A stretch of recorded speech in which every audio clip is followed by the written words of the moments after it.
In the next few minutes, we would like to walk with you back some 125 years. We'll take you to the early days in these upper valleys, as they were then called. We'd like you to experience the life and the faith of our pioneering ancestors. Our first visit will be to the typical home life of a pioneer woman. Many of these women were like Mary Ann Shelton Fawcett, who had walked across the plains to Utah barefoot. They did so because of their deep and abiding faith in the restored gospel of Jesus Christ. Many, like Mary Bronson, left comfortable homes and circumstances to carve out an existence in the wilderness. Yet, like Polly Derby Meekum, who watched her Missouri home burn in the hateful flames of a mob, they rejoiced at being free from religious persecution. Still, the environment was harsh and destructive. Sally Heller Conrad Bunnell, for example, brought with her to Zion seeds and pits for fruit trees.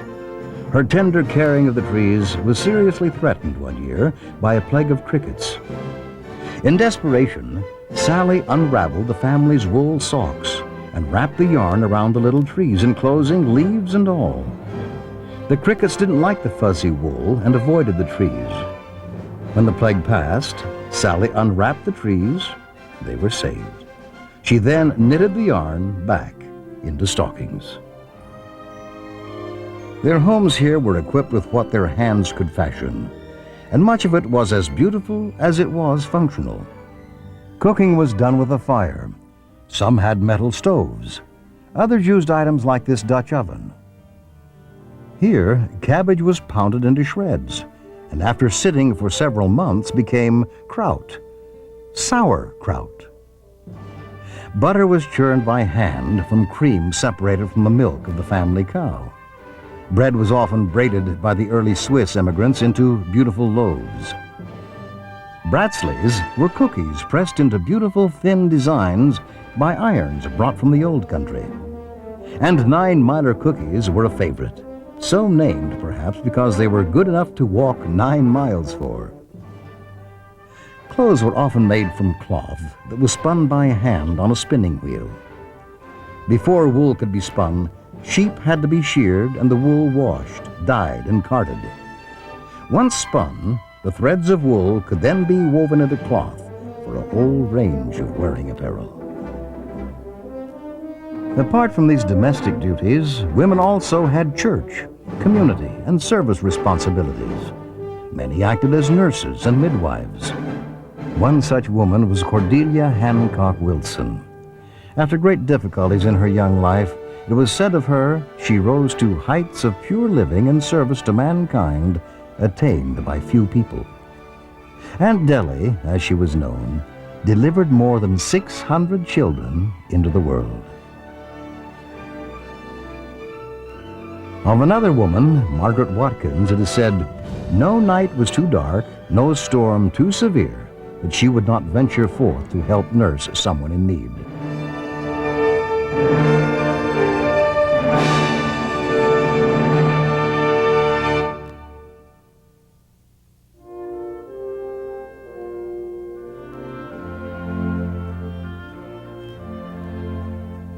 Being a child in 1870 meant you worked and worked hard, both in the home and in the fields. Children were expected to be responsible for chores, childcare, and many other things. But being a child then was also like being a child now. Children then loved to have fun and something sweet to eat.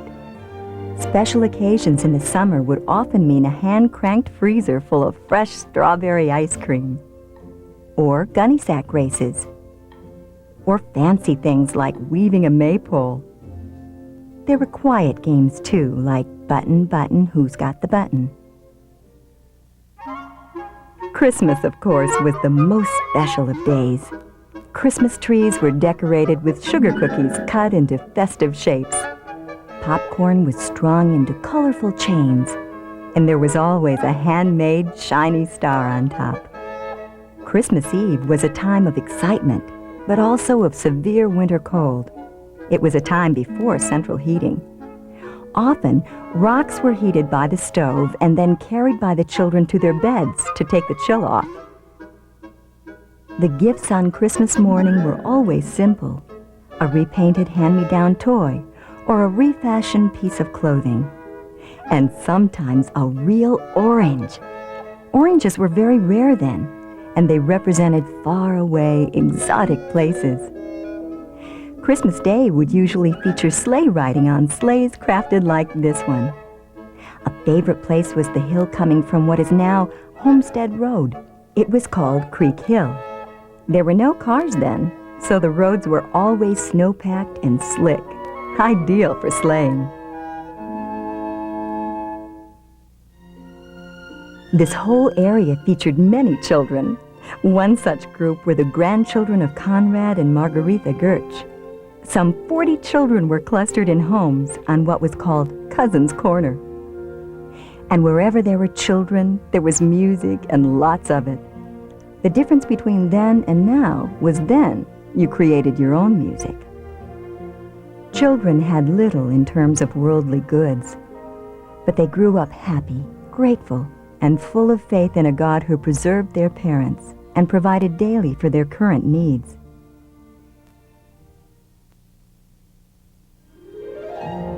Welcome to the world of trumpets, drums, accordions, and town bands. Andreas Bergner brought his considerable musical talent with him and organized the first brass band in the area. They used instruments like these. In stark contrast to the stern, stoic churches of that day, the members of the Church of Jesus Christ of Latter-day Saints loved to dance and perform. They did it as they faced the hardships of the trek west, and they continued once they reached their wilderness homes. Often, one of the first public buildings erected was a social hall. That hall would house community theater groups, Saturday night dances, and parties among other events. One such social hall still stands on Midway's Main Street. The dressy dresses of the time were often intricate, delicate, and of superior quality. The dances were of grace and beauty, the music light and melodious.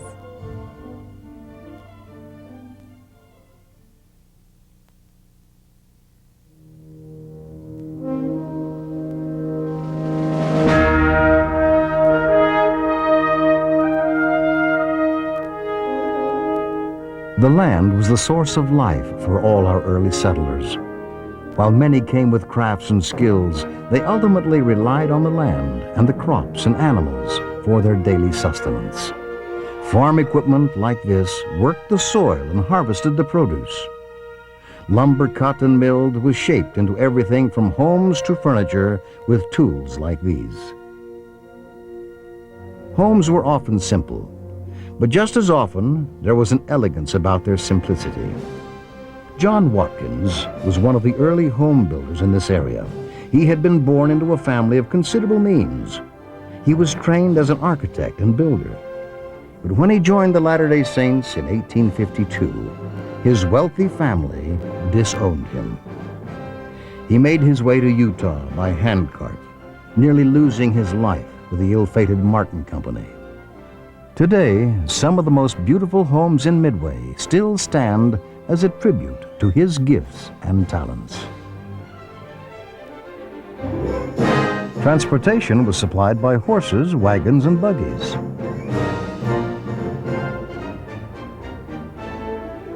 Tools were often forged by the blacksmith. He would take raw metal and fashion everything from plows to horseshoes to hammers.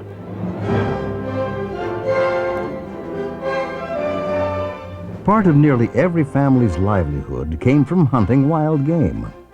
Firearms were an essential part of every household. Here is a collection of some of the earliest rifles.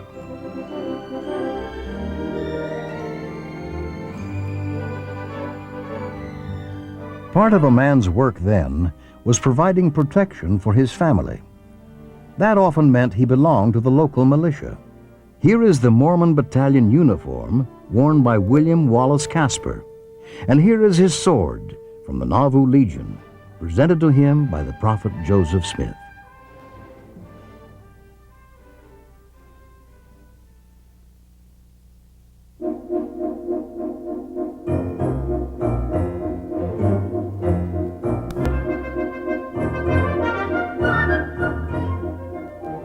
This is Elder John Huber. He journeyed here from Switzerland in 1863 after he came to believe the message of Mormon missionaries. As he said, "With all of my heart." He came to this valley because it seemed to echo the beauty of his homeland. He met his future wife, Mary Magdalena, as they crossed the plains in the same company. Mary and her dear friend were struck by lightning at Chimney's Rock, and while Mary was preserved, her friend perished. Many of early Midway residents returned to Switzerland as missionaries, often under difficult circumstances. Jacob Probst, for example, left Midway to serve a mission in Switzerland for 2½ years. And he left 2 weeks after his marriage to Mary Huber, the daughter of Mary and John. In my heart I softly smile and think of you.